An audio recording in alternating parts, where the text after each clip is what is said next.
myself Muhammad Yusuf, teacher at Government High School Langkor. Dear students, हम शुरू कर रहे थे source of energy lecture first के अंदर हम सोर्स ऑफ एनर्जी के बारे में पढ़ा, renewable and non renewable source of energy पढ़ा.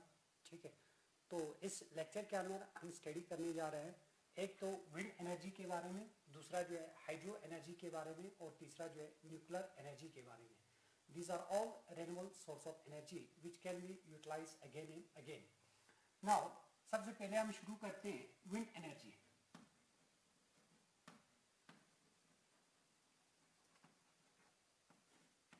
जब कभी भी हम विंड एनर्जी की बात करते हैं, wind energy means the energy which is associated with moving air, यानी मूविंग एयर के साथ जो एनर्जी एसोसिएट रहते हैं, that energy is called wind energy.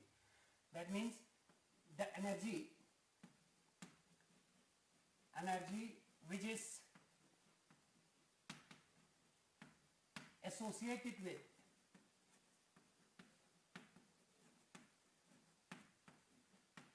moving air,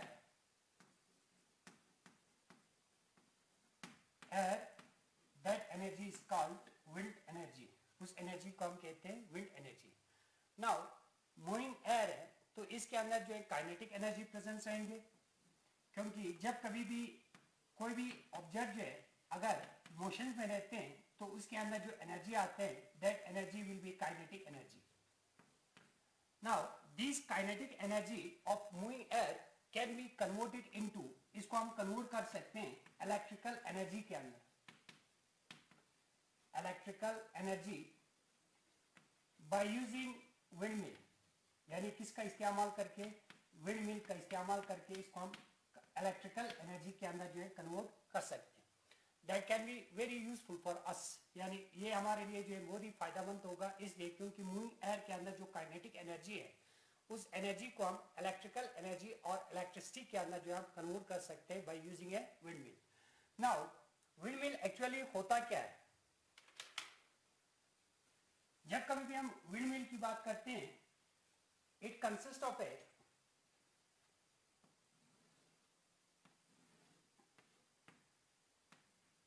turbine और फेन, इस तरीके से होगा, which is connected with generator through a shaft. This is a generator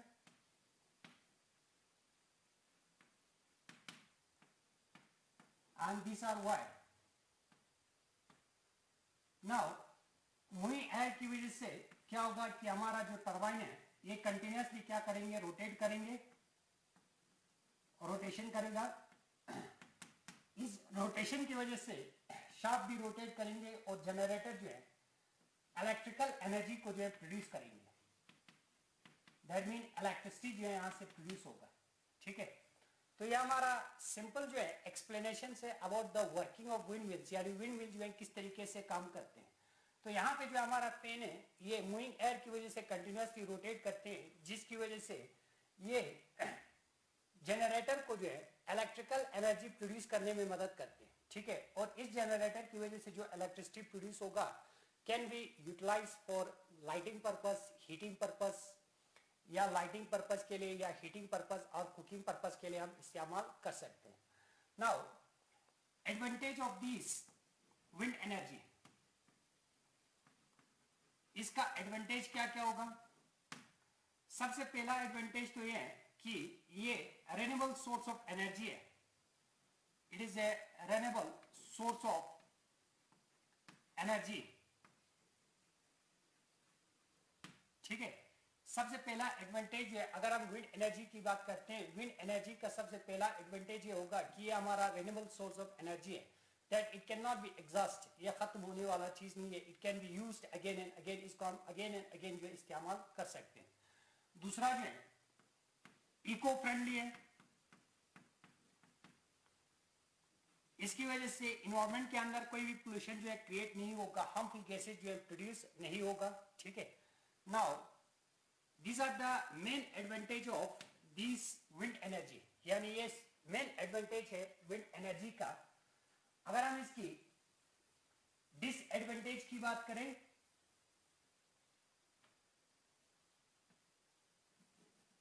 disadvantage,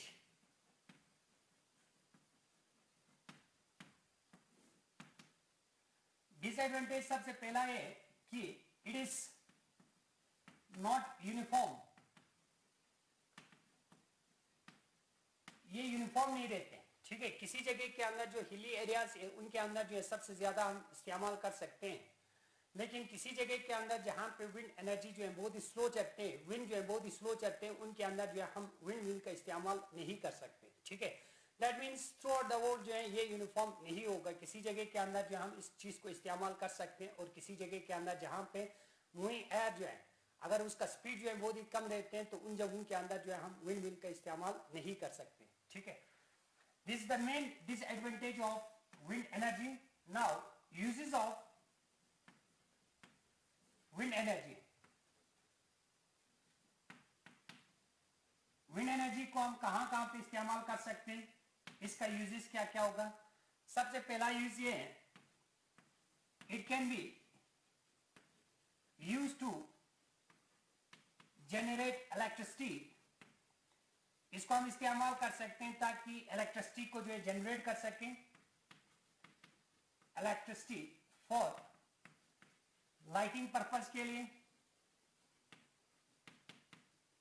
heating purpose के लिए और कुकिंग पर्पस के लिए इस्तेमाल किया जा सकता है। This is the first use of wind energy, यानी विंड एनर्जी को हम इस्तेमाल कर सकते हैं generate electricity. This electricity can be utilize for heating purpose, lighting purpose and cooking purpose के लिए इस्तेमाल कर सकते हैं। Now second way, it is used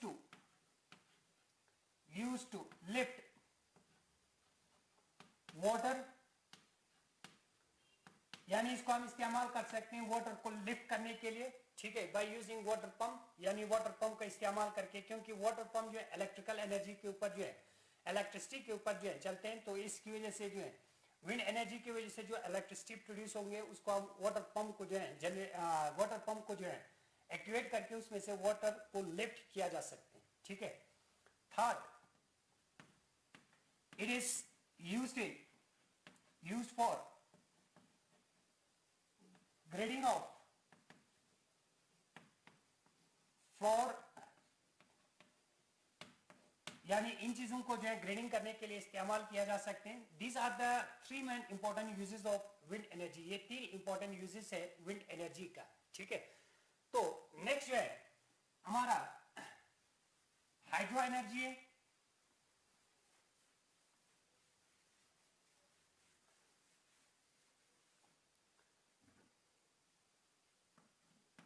hydro energy, hydro यहां नाम से ही पता चल जाते हैं, the energy which is associated with water, यानी जो वाटर के साथ एसोसिएट होगा energy, that energy is called hydro energy. The energy which is associated with water, that energy is called hydro energy. इस एनर्जी को हम क्या कहते हैं, हाइड्रो एनर्जी कहते हैं, ठीक है। इस एनर्जी को भी, हाइड्रो एनर्जी को भी हम इस्तेमाल कर सकते हैं in order to generate electricity, इसको भी हम इस्तेमाल किया जा सकते हैं। सबसे मोस्ट कन्वीनियंट मेथड है टू प्रोड्यूस इलेक्ट्रिसिटी, ठीक है, ताकि हम प्रोड्यूस किया जा सके इलेक्ट्रिसिटी को। तो यहां से जो है किस तरीके से हाइड्रो एनर्जी को जो है कन्वर्ट किया जा सकते हैं इलेक्ट्रिसिटी के अंदर, तो जो रिवर्स है इन रिवर्स को कलेक्ट किया जाते हैं डैम्स के अंदर। दिस इज अ डैम, इनके अंदर जो हम वाटर को स्टोर करके रखते हैं। डैम्स, रिवर वाटर को जो है डैम्स के अंदर स्टोर किया जाते हैं। इसके बाद इस रिवर वाटर को डैम्स के अंदर स्टोर करने के बाद इसको फ्लो किया जाते हैं ट्यूब से थ्रू ए हाई स्पीड, यानी इसका स्पीड जो है थोड़ा ज्यादा होना चाहिए। नाउ यहां पे जो है टरबाइन लगाए जाते हैं दोबारा से। इस टरबाइन के साथ दोबारा कनेक्ट करेंगे जनरेटर को।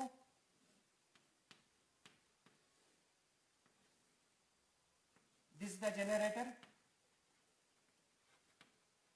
एंड दीज आर वॉइस, ठीक है। तो ये आ गया हमारा टरबाइन। नाउ जो इन डैम्स के अंदर वाटर को स्टोर करके रखते हैं, इन वाटर को जो है फ्लो कर देते हैं, यानी यहाँ पे शटर होते हैं, शटर को जो है ओपन कर देते हैं, तो यहां से वाटर जो है हाई स्पीड से जो है फ्लो करते हैं। Water flow with high speed,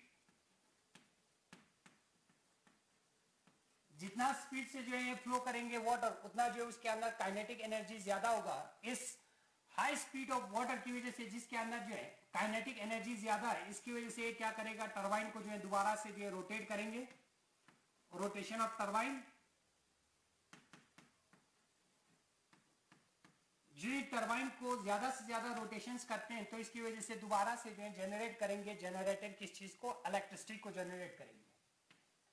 Electricity is produced. This is the simple way to explain the working of hydro power project, यानी किस तरीके से हाइड्रो पावर प्रोजेक्ट जो है वर्क करते हैं, काम करते हैं। यानी उसका एक सिंपल सा जो एक्सप्लेनेशन है, जहां पे हम क्या करते हैं, रिवर वाटर को डैम्स के अंदर स्टोर करके रखते हैं। इसके बाद इस डैम से जो है एक ट्यूब वर्टिकल पोजीशन के अंदर जो है रखते हैं, जिसमें से जो है वाटर जो है हाई स्पीड से जो है फ्लो करें, और नीचे जो है ट्यूब के नीचे जो है टरबाइन को लगाए जाते हैं, और इस टरबाइन के साथ जनरेटर को जो है कनेक्ट किया जाते हैं थ्रू ए शाफ्ट। इसके बाद जनरेटर जो है किस चीज को प्रोड्यूस करेंगे, इलेक्ट्रिसिटी को प्रोड्यूस करेंगे। जो है डैम के अंदर वाटर स्टोर करेंगे, उस वाटर को इस ट्यूब से जो है हाई स्पीड से जो है फ्लो कर देते हैं। जितना स्पीड इसके अंदर ज्यादा होगा, उतना उसके अंदर काइनेटिक एनर्जी भी ज्यादा होना चाहिए। इस हाई स्पीड ऑफ वाटर की वजह से ये टरबाइन जो है ज्यादा से ज्यादा स्पीड से जो है रोटेशंस करेंगे। इसकी वजह से जो जनरेटर जो है क्या करेगा, इलेक्ट्रिसिटी को जो है प्रोड्यूस करने में मदद करेगा। Now what are the advantage of this hydro energy, इसका एडवांटेज क्या क्या है, दोबारा से this hydro energy is also a renewable source of energy. ये भी हमारे पास एक रिन्यूएबल सोर्स ऑफ एनर्जी है, एनर्जी। दूसरा जो है इको फ्रेंडली है, इसकी वजह से इन्वायरमेंट के अंदर दोबारा से जो है कोई भी पोल्यूशन जो है क्रिएट नहीं होगा। थर्ड जो है, it is the most convenient method to generate electricity. ये सबसे मोस्ट कन्वीनियंट जो है मेथड है जहां पे हम इलेक्ट्रिसिटी को जो है प्रोड्यूस किया जा सकते हैं। Most convenient method to generate electricity. These are the important advantage of hydro energy. ये हमारा कुछ इंपॉर्टेंट एडवांटेज है हाइड्रो एनर्जी का। सबसे पहले हमने कहा एडवांटेज के अंदर कि ये रिन्यूएबल सोर्स ऑफ एनर्जी है जिसको हम यूटिलाइज कर सकते हैं। दूसरा जो है इको फ्रेंडली है, जिसकी वजह से इन्वायरमेंट के अंदर जो है कोई भी पोल्यूशन जो है क्रिएट नहीं होगा। थर्ड जो है सबसे मोस्ट कन्वीनियंट मेथड है जहां पे हम इलेक्ट्रिसिटी को जो है प्रोड्यूस किया जा सकते हैं। ठीक है, तो इसका डिसएडवांटेज क्या क्या है? अगर हम इसकी डिसएडवांटेज की बात करें,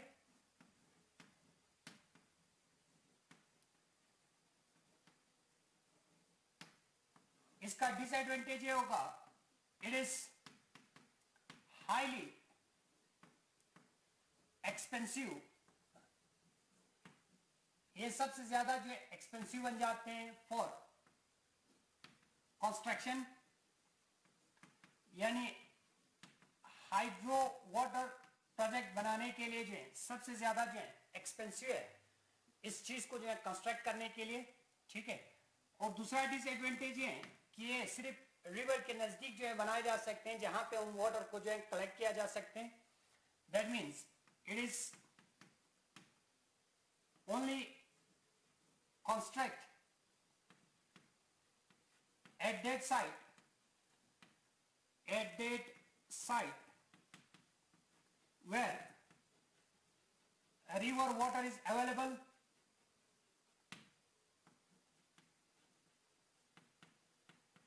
जिस जगह के अंदर जो है आराम से अवेलेबल हो उसी जगह के अंदर हम इस चीज को बनाया जा सकते हैं। हर जगह के अंदर जो है इस चीज को कंस्ट्रक्ट नहीं किया जा सकते। These are the main disadvantage of hydro energy, यानी ये मेन डिसएडवांटेज है हाइड्रो एनर्जी का। तो नेक्स्ट जो है, एक तो हमने कहा विंड एनर्जी, दूसरा हमने कहा हाइड्रो एनर्जी। नाउ लास्ट जो है वो हमारा न्यूक्लियर एनर्जी है।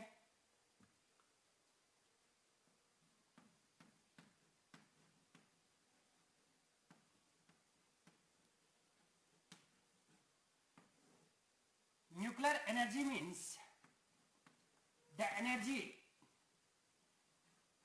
which we obtain from the nucleus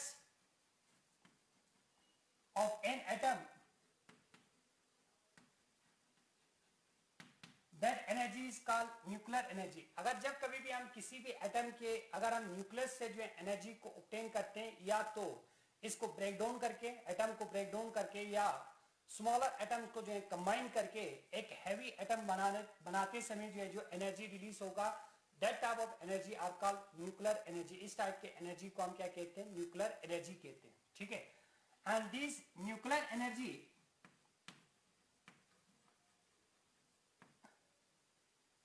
is of two type। एक आता है हमारा न्यूक्लियर फिशन और दूसरा आता है हमारा nuclear fusion.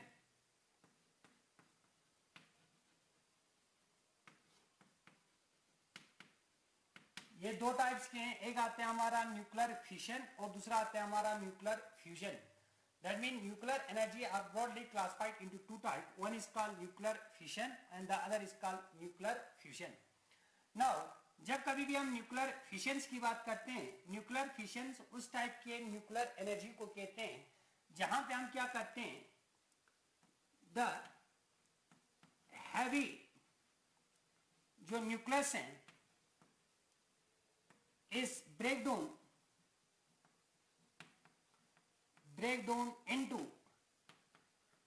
into light nuclei by bombardment with neutron।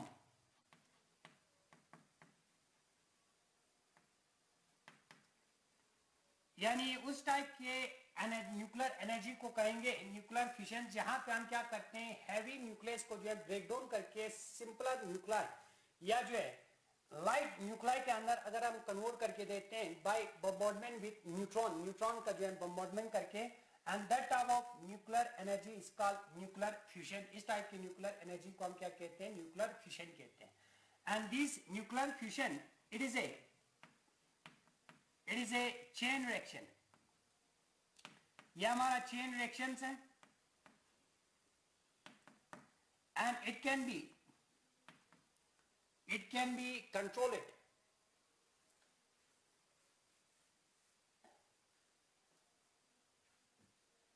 It can be controlled. यह हमारा जो है कंट्रोल्ड प्रोसेस है।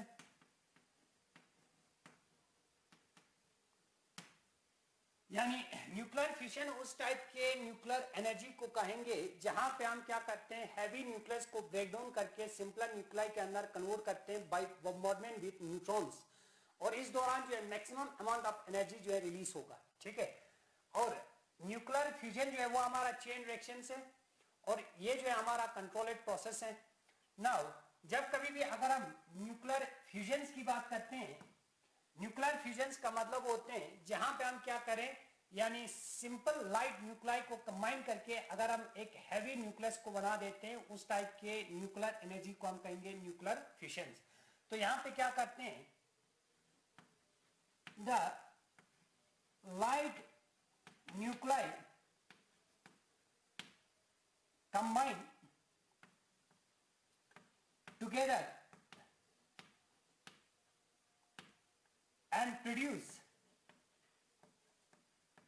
a heavy nucleus or heavy nucleus that type of chemical, that type of nuclear energy is called nuclear fusion. इस type के जो nuclear energy होगा उसको हम क्या कहेंगे, न्यूक्लियर फ्यूजन कहेंगे। ठीक है, तो ये दो अलग टाइप्स के न्यूक्लियर एनर्जी, एक आते हैं हमारा न्यूक्लियर फ्यूजन और दूसरा आते हैं हमारा nuclear fusion.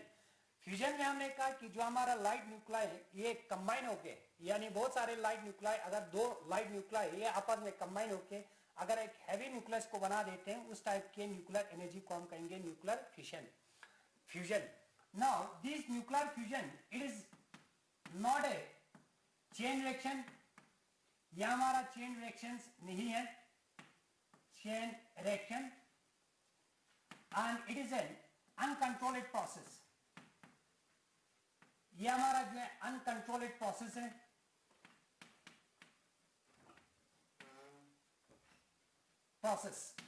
It produce, nuclear fusion के दौरान it produce maximum amount of energy, ये मैक्सिमम अमाउंट ऑफ एनर्जी को प्रोड्यूस करते हैं as compare to nuclear fusion. यानी न्यूक्लियर फ्यूजन के कंपैरिजन में जो है ये न्यूक्लियर जो फ्यूजन है ये मैक्सिमम एनर्जी को जो है रिलीज करने में मदद करते हैं। ठीक है, these are the two different types of nuclear energy. एक आ गया हमारा न्यूक्लियर फ्यूजन और दूसरा आ गया हमारा न्यूक्लियर फ्यूजन। ठीक है, ये दो टाइप्स के एनर्जी हैं। और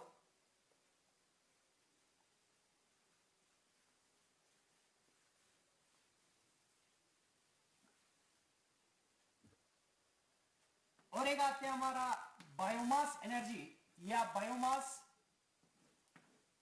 बायोमास कहते हैं द लिविंग कंटेंट को, जो लिविंग कंटेंट है किसी भी इन्वायरमेंट के अंदर या लिविंग ऑर्गेनिज्म के अंदर जो लिविंग कंटेंट्स है दैट इज कॉल्ड बायोमास। और इसमें से जो एनर्जी रिलीज होगा that energy is called biomass energy. Biomass में से जो एनर्जी रिलीज होते हैं that energy is called biomass energy. जैसे कि हमारे पास जो वेजिटेबल्स हैं, वेजिटेबल जो अनवांटेड जो वेजिटेबल के जो पीसेस हैं या काउ डंग है, वुड लॉक्स हैं या एनिमल वेस्ट है, अगर इनमें से जो है अगर हम एनर्जी को रिलीज किया जाते हैं that energy is called biomass energy. इस टाइप के एनर्जी को हम क्या कहेंगे, बायोमास एनर्जी कहेंगे। तो दीज आर ऑल अबाउट, एक तो आ गया हमने कहा विंड एनर्जी, दूसरा हमने कहा हाइड्रो एनर्जी और तीसरा हमने कहा न्यूक्लियर एनर्जी और बायोमास के बारे में थोड़ा सा इंट्रोडक्शन पढ़ा। इंशाल्लाह नेक्स्ट लेक्चर के अंदर हम बायोमास के बारे में दोबारा से जो है पढ़ेंगे। इसके बाद फर्दर जो है जो टॉपिक्स रहे इस यूनिट के अंदर उनको जो है कंप्लीट करने की कोशिश करेंगे। तब तक थैंक यू वेरी मच।